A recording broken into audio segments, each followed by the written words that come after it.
couple Kabasele? Oh, dans les couples Kabasele, ça va. On peut se tirer les cheveux, mais finalement, on arrive à se mettre ensemble, on arrive à s'accorder. On trouve des terrains d'entente. Ben oui, ben oui. Et des fois, tu sais, face à certaines choses, on dit, oh, écoute, on va pas se disputer pour ça, on est trop vieux pour ça. Donc on s'accorde par la grâce de Dieu. Amen, amen. Et je salue d'ailleurs, je profite de cette occasion pour saluer le pasteur Timothée Kabasele également qui nous suit en ce moment. Alors, on y va directement avec les questions, maman, parce que le thème c'était comment vivre un mariage heureux. Vous avez parlé, on a eu des gens qui nous ont suivis, mais vraiment de partout. Avec plus de 100 000 vues sur Internet et ça continue, ça ne s'arrête pas. Gloire à Dieu. Voilà. Et les appels, j'en reçois toujours de partout. Salutations aux amis du Mali, surtout aussi, qui m'appellent beaucoup, beaucoup. Alors, on y va avec la première question. Je ne vais pas dire le nom de la personne. La personne dit, la femme aussi doit dire la provenance de l'argent et des cadeaux. Voilà. Parce que la dernière fois, vous avez dit que l'homme ne devait pas regarder à l'argent de la femme. Oui. Je sais que ça titille un peu. Je sais que les hommes sont toujours un peu titillés face à cette vérité. C'est un homme, en fait. Oui, évidemment. Mais bien sûr, totalement raison. Parce que le couple, pasteur, est un lieu de transparence. C'est important. C'est un lieu de transparence, c'est un lieu de vérité. Tout commence par la vérité et tout doit continuer avec. Quand je dis tout commence, c'est-à-dire avant même le mariage, pendant le temps d'observation, pendant les fiançailles, c'est la vérité qui doit primer. Et à l'intérieur d'eux-mêmes, la femme, évidemment, une femme mariée ne peut pas avoir de l'argent qu'elle gère, qui passe entre ses mains sans dire à son mari, surtout les cadeaux. Je crois que peut-être qu'on n'avait pas précisé, mais bien, surtout les cadeaux. Vous recevez des cadeaux, vous êtes une femme mariée, la fin de l'année, début de l'année, vous devez dire à votre mari d'où ça vient. Votre mari doit savoir d'où ça vient. Parce que n'oublions pas une chose. En dehors de la transparence que doit vivre un couple, la position de la femme, c'est la position de celle qui est sous une autorité. Cette autorité, c'est l'homme. Il devrait, en tant que chef, savoir qu'est-ce qui rentre et qu'est-ce qui sort. Moi, je crois même qu'un chef qui ne sait pas c'est qui rentre et c'est qui sort dans son foyer, il finira par... Non, mais écoutez, non seulement il n'en est pas un, mais il finira par être surpris.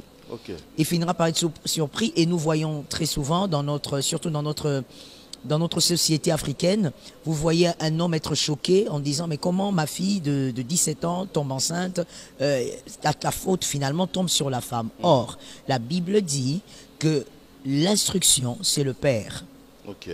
L'enseignement, c'est la mère.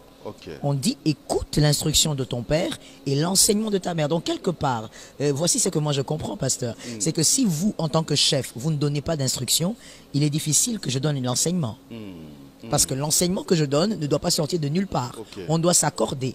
L'enseignement que la femme donne dans un foyer doit provenir de l'instruction que le chef a donnée.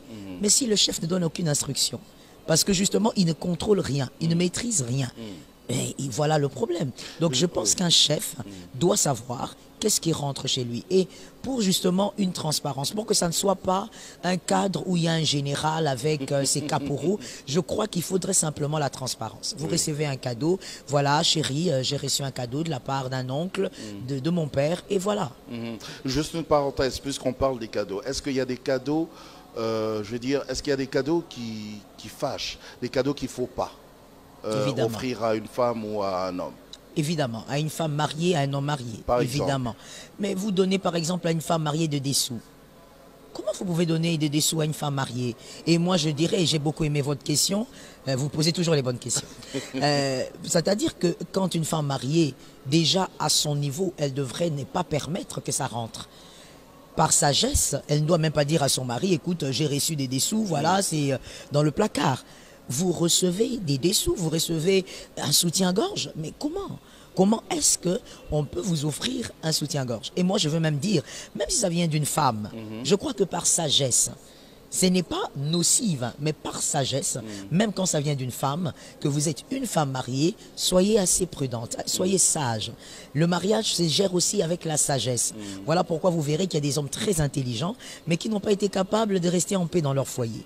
Parce que moi, pasteur, jusqu'ici en tout cas, et en lisant aussi la Bible, j'ai découvert que le foyer se gère par la sagesse. Ok. L'intelligence a sa part, mais la sagesse doit être prépondérante. Ok. Donc, il faut être sage en tant que femme et éviter ce genre de cadeaux. Et même aussi pour l'homme. Vous ne pouvez pas venir là et dire à votre femme, écoute, il y a une dame qui m'a offert des cinglés, des dessous. Bah, attendez, vous voulez Une cravate. Une cravate, ça passe? Bon, écoutez, une cravate, ça passe encore, mais tout dépend de qui l'a offert. Ok. Voilà pourquoi je disais la sagesse. Parce que un homme marié peut avoir un cadeau de cravate venant par exemple d'un autre couple, d'une autre femme mariée. Vous voyez, il y a des choses qui passent. Mais quand ça vient d'une dame célibataire, ou ça vient de votre ex, parce que très souvent, les hommes mariés les hommes mariés banalisent un peu ces genres de choses. C'est votre ex quand même. Vous dites non, mais chérie, écoute, tu es une ex, ça fait 10 ans, toi tu es ma femme, tu sais que tu es ma femme. Non, il ne s'agit pas de ça. La ex est maintenant non, non, pasteur, il ne s'agit pas de ça. C'est-à-dire, comme j'ai dit, la sagesse, comme il y a eu une histoire. Vous savez, pasteur, moi j'ai l'habitude de dire, la repentance nous permet de nous rapprocher de Dieu et de nous sanctifier, mais la repentance ne nous rend pas amnésiques.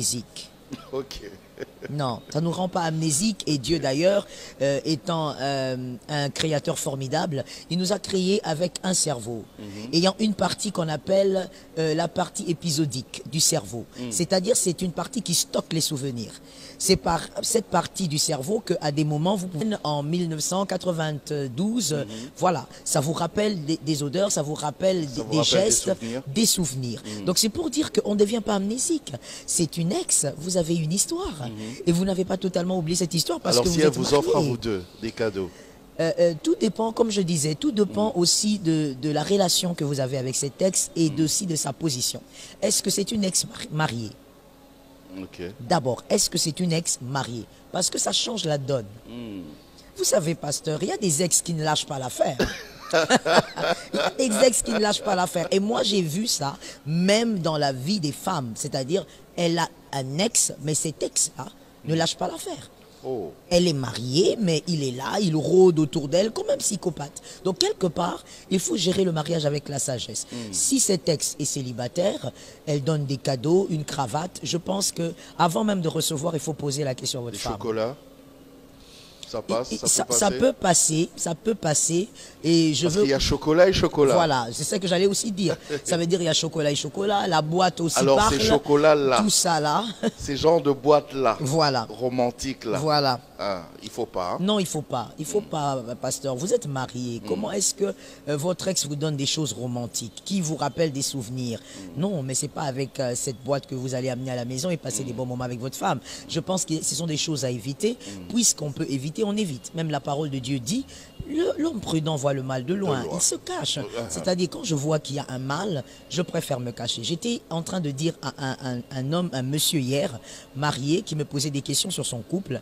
Je lui disais, pasteur, que vous savez, quelqu'un peut être une bonne personne, mais des fois, il faut qu'on aide les bonnes personnes à rester bonnes. Ok. C'est important. Okay. Il n'y a pas que il faut pas que se focaliser sur les Judas, c'est-à-dire où est Judas dans ma vie, où est le traître, je dois être prudente. Il faut aussi aider les bonnes personnes à rester bonnes. Parce qu'une bonne personne peut devenir mauvaise parce que vous avez mal géré les choses. Vous avez mal géré la relation, vous avez mal géré certaines attitudes. Donc il faut aider aussi. Votre ex peut ne pas avoir des mauvaises intentions, mais je crois que la manière de gérer les choses avec votre épouse, ça peut l'aider à rester une bonne ex. Alors, puisqu'on en est, on parle de l'argent, on parle des cadeaux, est-ce que la femme a le droit de connaître le bulletin de paie de son mari? Mais bien sûr. Ou le mari connaître le bulletin de paie de la femme si elle travaille? Bien sûr. Moi, je commence par l'homme d'abord. Son bulletin de paie, il doit être connu par sa femme. Ben, sinon, ce n'est pas votre aide. Il faut savoir pourquoi vous avez une femme. La Bible dit c'est une aide. Alors si c'est une aide, comment voulez-vous que je vous aide si je ne sais pas ce que vous avez? Si je ne maîtrise pas ce qu'il y a entre vos mains? La Bible d'ailleurs dit très bien une aide, c'est-à-dire on aide celui qui a quelque chose. On aide celui qui a entre ses mains déjà quelque chose. Alors il faudrait que la femme sache comment ça se passe de l'autre côté, comment on gère, comment on arrive à tenir les deux bouts. Il faudrait qu'elle sache. Et comme je le disais au début, c'est un cadre de transparence. Vous aussi, la femme, vous travaillez, votre mari doit savoir. Voilà pourquoi, pasteur, il est important de savoir avant le mariage. Savoir, vous mais vous embarquez sans avec compter qui? sur ça. Oui, savoir surtout pour l'homme, pasteur. Parce que moi, il y a certainement des hommes qui Parce se que les sentent un hommes se peu- sont fâchés pour Oui, ça. je hein. sais, je sais. Oui. Je sais qu'ils se sont fâchés, mais voilà pourquoi je le dis. Il est important qu'un homme ne compte pas sur ça. Premièrement parce que il faut éviter de tomber dans la dépendance, financière du salaire de sa femme. Ok. Et c'est très facile de virer vers ça. C'est-à-dire, quand vous êtes homme, vous êtes chef, vous connaissez le salaire de votre femme, il est important de ne pas avoir l'œil dessus pour garder votre autorité. Au fait, c'est dans l'intérêt de l'homme. Vous connaissez et ça s'arrête là. Ça C'est fini. s'arrête là. Oui. S'il y a, évidemment, on a dit que c'est une aide. C'est-à-dire que s'il y a des moments où ça craque, il y a des moments où ça passe pas, vous avez eu un retard de paye, ça arrive, eh ben, vous pouvez recourir à votre femme. Elle On a peut dit, payer le loyer c'est pour une vous? aide. Mais bien sûr, c'est Ok. une aide. Elle peut même payer les frais scolaires des enfants. C'est une aide. Mais voilà, vous voyez que, pasteur, vous y allez pour recourir à un secours. Vous avez besoin d'un secours. Mais quand vous, en tant que chef, par exemple, votre femme est payée 4 000 $ par mois et vous commencez à avoir l'œil dessus. Pour un petit rien, vous demandez, même quand vous avez votre propre salaire, vous perdez votre autorité, pasteur. La femme Oh, est mais c'est un votre être... ami, non? Vous avez dit que Oui. on est amis. Oui, c'est vrai, mais vous savez, c'est ce que j'allais même Mon dire. ami, C'est ce donne-moi un peu 1000 francs, c'est là. ce que j'allais justement dire. La femme est un être assez complexe. Elle a été créée d'une certaine manière, c'est-à-dire pour elle, le respect doit se maintenir. Quand le respect n'est pas maintenu, il y a dérapage. Et des fois même, elle est inconsciente qu'elle n'a plus d'estime pour son mari. Et ce respect doit être maintenu par une certaine position. Je parle de l'homme. Donc quand la femme sent qu'elle est une aide, c'est correct. Le respect est maintenu. Mais lorsqu'elle sent que tu ne fournis pas trop d'efforts, ou alors que tu commences à trop dépendre de son salaire parce que le tien est petit. Non, attention, monsieur. Même quand le tien, même quand le vôtre est petit, restez sous votre position. C'est-à-dire, recourez à votre femme quand vous sentez que vous avez besoin d'aide. Ok. Et ça garde votre autorité, ça préserve au fait votre position de chef. Et c'est important. Vous savez, des fois, j'ai entendu des femmes dire, mais pasteur Joël, vous aimez trop insister sur la position de l'homme en tant que chef. Mais moi, je dis, c'est l'équilibre de Dieu.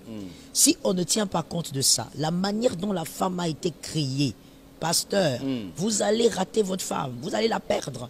C'est-à-dire, c'est une personne qui n'a pas été créée avec, en tout cas depuis la chute de l'homme, n'a pas été créée avec une soumission automatique ou naturelle. Donc, depuis la chute de l'homme, la femme a une certaine rébellion en elle. Et c'est normal. Pourquoi? Parce qu'elle a défié Dieu, elle a affronté Dieu. Donc, elle a ça en elle, toute femme. Et donc, c'est par la parole de Dieu et aussi par l'équilibre dans le foyer. C'est-à-dire que l'homme reste chef, qu'il garde sa position. Je ne dis pas un tyran. Je ne parle pas de tyran Pas ici. de tyran. Non, je parle d'un vrai chef. Le chef. D'ailleurs, un vrai chef, c'est Celui un qui vrai dirige, leader. qui coordonne. Exactement. Il dirige, il coordonne, il oriente. Et il veille. Et de cette manière, avec cet équilibre, la femme aussi pourra se sentir épanouie dans son foyer.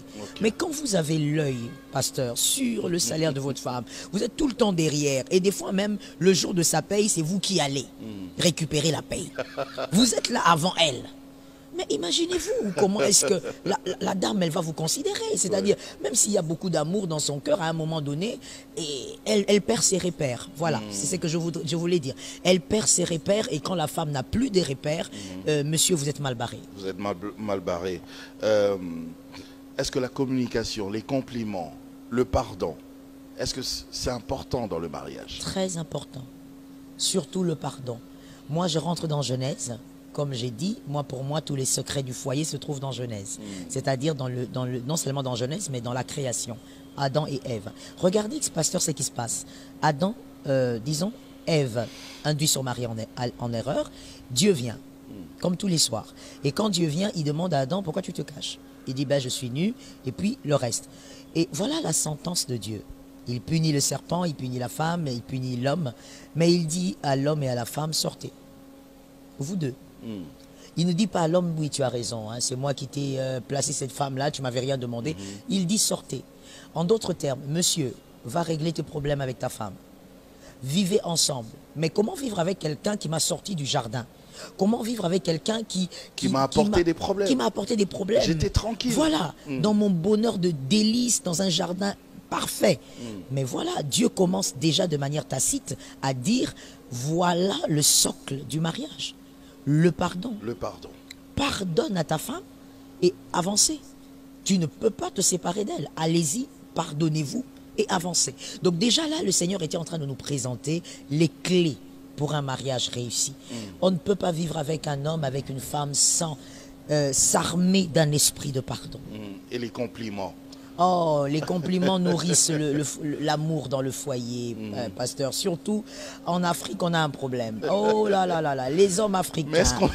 Aïe, aïe, aïe, il y a un grand problème là-bas. Est-ce qu'on en a besoin? Le sûr. mari sait que sa femme est belle et puis voilà, c'est bon. Non, non, non. Ça nourrit. La femme sait que son mari est beau, voilà, il est élégant. Vous savez, pasteur, l'amour s'entretient et ça maintient le feu. Il faudrait que cet amour reste jeune. Vieillissez, mais que votre amour reste jeune. Ah, ayez des cheveux blancs. Expliquez-nous ça. Ayez des cheveux blancs, mais que votre amour reste jeune. C'est important. C'est-à-dire qu'il faut continuer à embellir votre amour par ces compliments-là, ces petits mots gentils. Ton mari est sorti et tu lui dis comme au début. Un petit je t'aime, un texto de je t'aime. Il est allé au travail, vous avez 20 ans de mariage et plus, mais tu écris à ta femme, tu me manques. Quand tu es en pause, tu fais des compliments. Tu étais belle ce matin, tu étais beau ce matin, chérie. Eh ben, tu vois ton mari s'habiller, tu dis, oh mon mari, mais tu es terrible. Ben, j'ai eu raison. C'est-à-dire, ça alimente l'amour. C'est important. Parce que vous savez, pasteur, quand vous vieillissez avec l'amour, eh ben, quand l'amour vieillit, il y a un problème. Il y a un problème et ça devient désagréable de rester ensemble. Et la communication? La communication aussi. Quand on parle de communication, c'est-à-dire... quel genre de communication? Communication telle que nous faisons là, nous passons cette émission, c'est une communication ou communication dans le sens du dialogue? Dans le sens du dialogue. Ok. Et j'aimerais dire ici que dans un couple, bon, je vais faire un effort pour ne pas enseigner. Dans un couple, il doit y avoir 3 types de communication majeures. Okay. On va les mettre comme ça dans 3 groupes. Premièrement, vous devez communiquer comme étant des bâtisseurs. Je commence par là et je préfère les classer de cette manière. Oui, l'homme et la femme. Okay. Vous devez communiquer comme des bâtisseurs, premièrement. C'est-à-dire, on est mariés, pourquoi? On s'aime, c'est vrai, mais on ne se marie pas seulement parce qu'on s'aime. On se marie aussi parce qu'on est compatible à bâtir. On doit bâtir une histoire. On fait des enfants pas pour contempler nos meilleures versions, mais on fait des enfants pour bâtir des destinées. Moi, j'ai dit dernièrement dans un enseignement, il faut, quand on est marié, bâtir un empire. C'est-à-dire, vous communiquez d'abord en tant que bâtisseur. Chérie, qu'est-ce qu'on fait cette année? Qu'est-ce qu'on a réalisé? On doit acheter une maison. Comment on s'y prend? Voilà, de vos projets, des projets des enfants. C'est qu'on veut faire des enfants. Parce qu'il faut dire que quand les enfants sont sous votre toit, le Seigneur vous donne l'opportunité de façonner ces enfants. Qu'est-ce que vous voulez? Vous voulez qu'ils étudient à Harvard d'ici 7 ans, d'ici 8 ans. Comment on travaille aujourd'hui pour que ça soit possible? Quelles sont les dépenses à éviter, chérie? C'est la première catégorie. Une manière de communiquer en tant que bâtisseur. Deuxième communication en tant qu'ami. Ça ne doit pas manquer. En tant qu'ami, on doit parler en tant qu'ami. C'est-à-dire, est-ce que ça va? Est-ce que ça va chez toi? Est-ce que, surtout quand on est chrétien, est-ce que spirituellement tu vas bien? Est-ce que tu as des problèmes au fond de toi? Est-ce que tu as des frustrations dans ce mariage? Est-ce que des fois, ce que je fais t'arrange? Est-ce que je m'améliore? Pour rien comme ça? Oui, pour rien. On parle de ça? Exactement, pour rien. Et c'est d'ailleurs mieux de parler quand il n'y a pas eu dispute, quand il n'y a pas un problème à régler. Non, on est là, on est devant. Ça risque pas de réveiller une certaine frustration quelque justement, part. voilà pourquoi j'ai dit, pasteur, on parle comme des amis. Vous savez, quand vous causez avec votre ami, un homme, vous n'allez pas vous frustrer face à certaines même remarques ou reproches qu'il pourrait vous faire. C'est-à-dire, quand on parle comme des amis, on enlève un peu la casquette de c'est ma femme, c'est mon mari, mais on est d'abord amis. Là, on se parle comme ça, sans gants et à froid. Je peux te dire, chérie, écoute, ces derniers temps, j'ai eu des problèmes en tant qu'homme, je dis, j'ai eu des problèmes, j'ai l'impression que j'ai des pulsions sexuelles et qui commencent à me déranger. Des fois au travail, ça me dérange. Je te parle comme un ami. Vous dites ça à votre À femme. votre femme, parce que là, c'est votre ami. Et elle est censée comprendre ça. Elle doit comprendre ça parce qu'elle doit aussi porter la casquette d'ami. Ou alors, quelque part, elle permet donc à son mari d'avoir quelqu'un à qui il va le dire. Parce que... Pasteur Joël, c'est peut-être pas facile pour vous, hein? Non, pasteur, je dis tout se bâtit. On parle à cette femme lambda, à ce monsieur lambda qui nous suit. Non, pasteur, je dis tout se bâtit. Je dis tout se bâtit quelque part quand on comprend l'importance d'une chose. Pasteur, des fois, on va même au-delà de ce qu'on peut. Je donne un exemple. Vous êtes très malade et on vous dit, écoutez, il faut forcément qu'on puisse faire des injections pendant 7 jours. Ça fait très mal, mais écoutez, quand vous réalisez la portée des choses, vous finissez par comprendre. Parce qu'il faudrait d'abord comprendre pourquoi on fait les choses. J'ai l'habitude de dire aux femmes mariées, quand on est dans un couple, il faut savoir. Vous voulez être là parce que vous voulez avoir une alliance au doigt, ou vous voulez être dans votre foyer parce que vous voulez vivre avec un mari qui vous fait confiance et avec qui vous bâtissez quelque chose. À un moment donné, il faut arrêter de croire que votre mari c'est Batman, que votre mari c'est Superman. Et vous devez réaliser que c'est un être humain qui a été un humain, qui est un humain et qui a une histoire et qui est un être humain. C'est-à-dire, il peut arriver à votre mari d'avoir certaines pulsions et il n'est pas forcément pour penser à vous. C'est très fort, mais c'est ça la vérité. Ça peut arriver. Ça peut arriver, pasteur. Je sais que je choque, mais ils sont habitués. J'ai l'habitude de choquer. Donc, c'est-à-dire que vous devez être une femme quand même mature. Vous avez des pulsions sexuelles pendant une période. Oui. Mais vous ne pensez pas à votre femme. Ça arrive souvent aux hommes. Ok. Ça arrive souvent aux hommes. Vous ne pensez pas. Aux femmes, ça arrive aussi? Je pense que ça arrive, mais c'est rare. C'est rare. Oui, c'est une minorité. Mais les hommes, si. Pourquoi? Je rentre encore. J'ai remarqué qu'une femme peut se retenir comme ça. Mais oui, pasteur. Même 6 ans, oui, 10 bien ans, sûr. Et puis, oui, elle a été créée comme ça. Et je rentre dans la Bible en parlant de ça parce que je sais qu'il y a des femmes qui ont jeté les couverts pour dire qu'est-ce que madame raconte. Je dis ceci. Regardez dans la Bible, la parole de Dieu dit, Marie, aime ta femme. Marie, aime ta femme. Pourquoi Dieu insiste sur ça? Pourquoi Dieu le dit comme une instruction? Parce qu'il est difficile à un homme de rester figé sur une femme. Sur une femme. Ça doit être une instruction.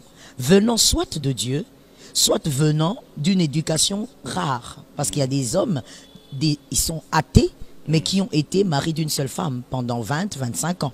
Donc là, cela émane d'une éducation très rare. Mais il faut le Seigneur pour que ça arrive. Mais il faut à un moment, pasteur, pour rentrer dans ce que je disais, il faut qu'à un moment, vous ne soyez pas seulement l'épouse, mais vous soyez son ami. Mais s'il est incapable de vous dire certaines vérités, alors il y a 2 options. Soit il y a quelqu'un d'autre à qui il le dit, ou encore il se débrouille pour régler ses frustrations.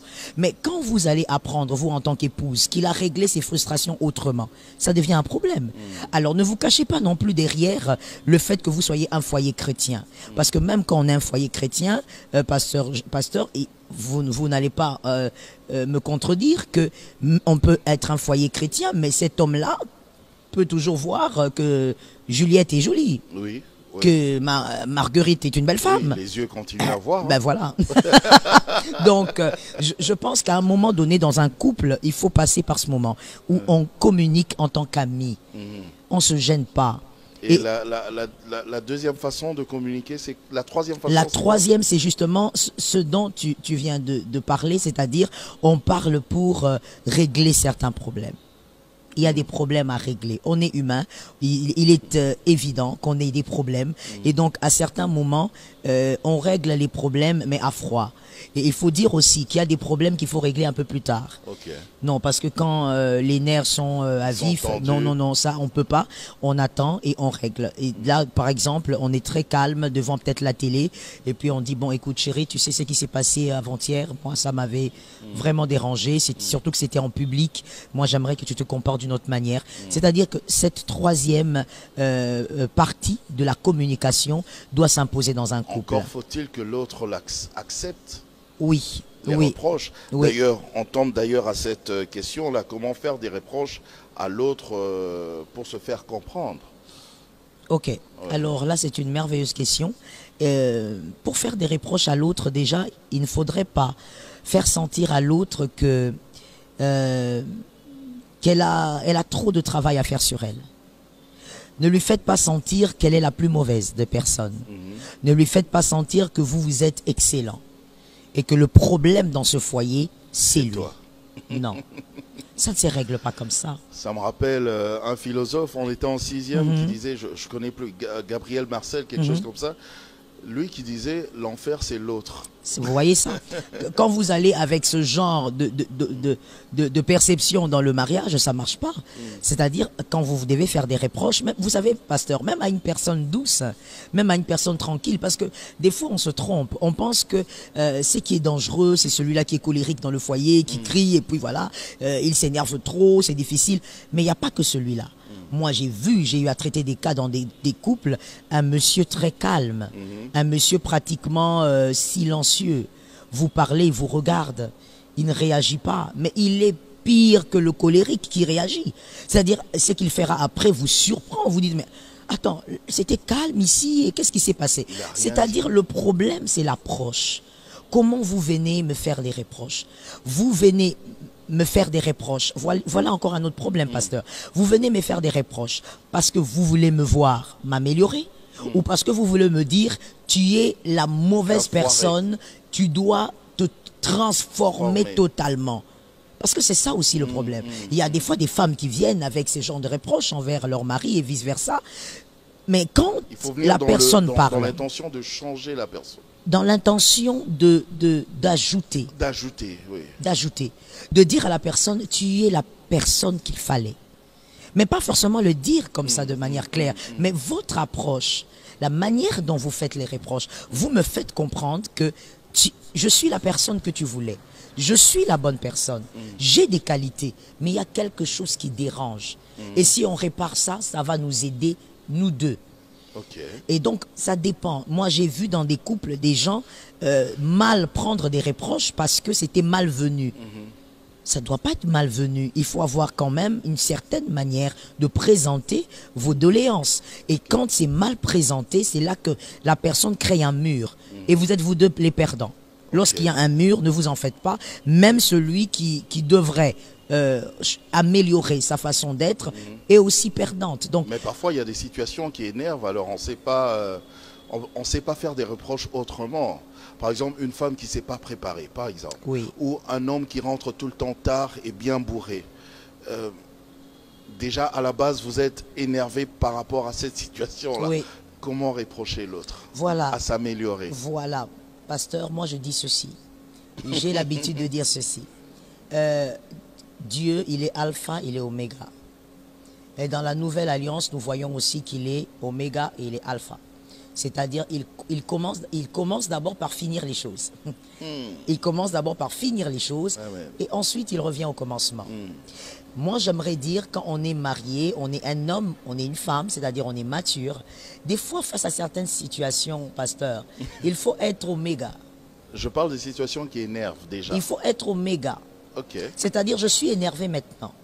Mais si je réagis, ça nous mène à quoi? Qui énervent et qui deviennent récurrentes. Oui, mais ça nous mène à quoi?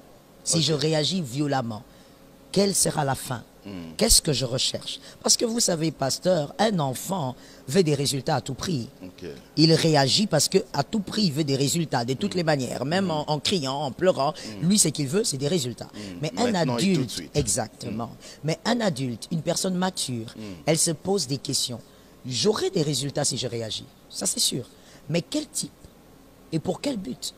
Je veux vivre avec ma femme qui ne s'est pas préparée, je l'aime, je veux vivre avec elle, je veux bâtir une histoire, ou je ne veux plus d'elle. Si je veux d'elle, si je veux bâtir quelque chose, alors je dois comprendre que je dois l'aider à mieux faire. Mais ça prendra du temps. Parce qu'une personne mature, c'est aussi une personne qui sait, qui a des reproches qu'on fait dans le foyer, pasteur, qui prennent du temps, qui ne changeront jamais tout directement ou dans 1-2 ans. C'est ça aussi la maturité. Quand je suis en face de ma femme, je suis en face de mon mari, c'est vrai, ça me fait mal, c'est vrai que ça énerve, c'est vrai que ça dérange. Un homme alcoolique, imaginez, il vient, il fait du bruit, les enfants et tout ça. Il faut protéger la psychologie des enfants. Déjà, j'ai dit, ce sont des femmes extraordinaires qui arrivent à vivre avec des hommes comme ça. Oui. Je dis coup de chapeau à ces femmes, oui, vous êtes extraordinaires. Mais quand vous êtes avec un homme comme ça, il y a des choix à faire. Est-ce que je dois continuer avec cet homme pour bâtir une histoire? Est-ce que ça peut s'améliorer? Si ça peut s'améliorer, alors on doit y aller étape après étape. Il ne changera pas tout de suite. Il est dépendant. Vous dites si ça peut s'améliorer, donc ça peut arriver que ça ne s'améliore pas alors? Ça peut arriver. Ça peut arriver. Il faut le dire. Dans ce cas, je fais quoi? Je divorce? Non, dans ce cas, c'est que moi, je conseillerais à la femme, c'est d'avoir un appui solide pour lui permettre de rester dans ce foyer. Quand je dis appui, je parle non seulement de Dieu, mais je parle aussi d'un être humain. Je parle par exemple d'un pasteur, d'un soutien spirituel. Ça peut être aussi une autre dame, une amie, mais qui prie, une personne de spirituel. Parce que sans cela, pasteur, ça devient très compliqué. Ce foyer devient invivable. Ce foyer risque de devenir toxique pour vous. Voilà pourquoi j'ai dit, à vous d'analyser. Est-ce que dans ce foyer, vous pourrez y rester pour bâtir quelque chose? Mais moi, j'aimerais dire aussi quelque chose, pasteur. Quand ça ne va pas dans le foyer, en tant que marié, il faut éviter d'être défaitiste.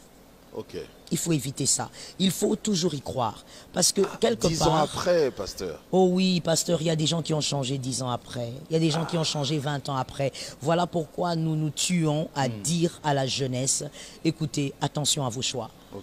J'ai sorti le tout dernier livre en 2021. J'ai dit, le mariage n'est pas un jeu. C'est le tout dernier livre que j'ai sorti. Le mariage n'est pas un jeu. Je dis aux jeunes, attention. Parce que là, écoutez, ce sont des réalités, pasteur. Quelqu'un peut changer après 25 ans. Et vous êtes là, dans la plupart des cas, ce sont les femmes. Vous êtes en train de souffrir. Vous avez accumulé des blessures. Vous vous êtes frustré. Et des fois même, vous vous êtes déformé. Et la personne arrive à changer des années après. Donc, quelque part, que les jeunes, s'il vous plaît, prennent au sérieux leur choix. Dans ce cas-là, cet amour va rester jeune ou bien voilà il y aura pourquoi. même plus d'amour? Non, pasteur, il y aura beaucoup, il faut dire la vérité, il y aura beaucoup de fissures. Voilà pourquoi j'étais en train de dire, elle a besoin de quelqu'un pour l'épauler. Elle a besoin de quelqu'un de spirituel, pas seulement pour l'épauler dans la prière. Mais vous savez, des fois, il nous arrive, pasteur, et je crois que vous le savez, il nous arrive d'aider certaines femmes, mais on n'est pas que pasteur, pas que dans la prière, surtout des femmes qui sont dans ce genre de cas, dans leur foyer. On n'est pas que là pour des jeunes, pour la prière, mais des fois on se transforme aussi en psychologue.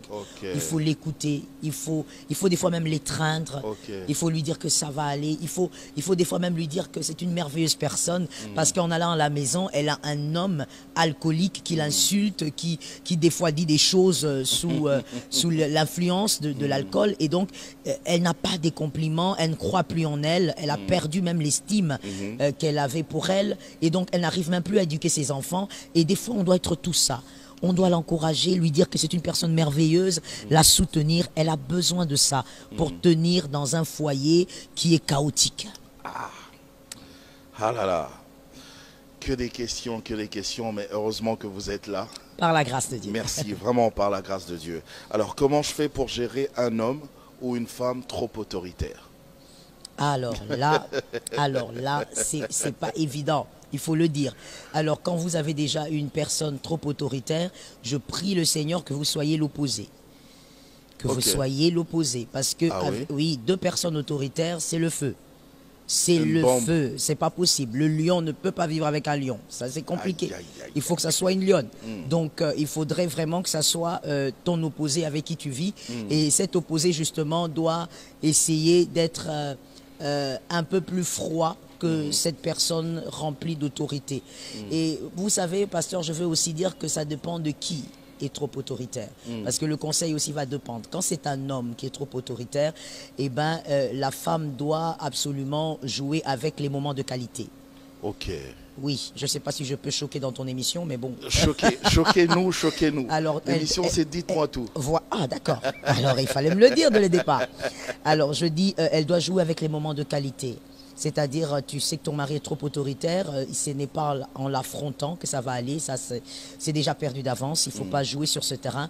Mais pendant les moments de qualité, pendant les moments où vous êtes ensemble, c'est la tranquillité, pendant les instants des câlins, et ben voilà, là maintenant tu peux commencer à présenter à ton mari certaines choses qui te dérangent, quand il crie un peu trop, quand il fait ceci, mais avec beaucoup d'amour, et ce sont des moments de câlin. Vous savez, normalement un Pareil homme pour équilibré... la femme aussi, hein. Non, la femme c'est un peu différent. Trop autoritaire. La femme, c'est un peu différent. Voilà pourquoi je commençais d'abord par l'homme. Parce que en parlant de l'homme, rares sont les hommes qui n'aiment pas les câlins. Ils sont rares. À moins qu'il y ait un petit déséquilibre. Parce que ça existe aussi. Un déséquilibre Est-ce qu'il y a des hommes qui n'aiment pas les câlins? Qui n'aiment pas les câlins. Mais bon, quand ce sont des moments de qualité, la femme peut jouer avec ces moments-là pour présenter certains moments qui dérangent. Hein. Dire à ton mari, écoute chérie, si tu évitais par exemple de t'énerver en public, ça m'aiderait aussi à être une bonne femme pour toi. Quand tu réagis comme ça, moi, profitez des moments de qualité pour essayer de parler à votre homme. Okay. Mais quand c'est une femme, ça devient assez compliqué.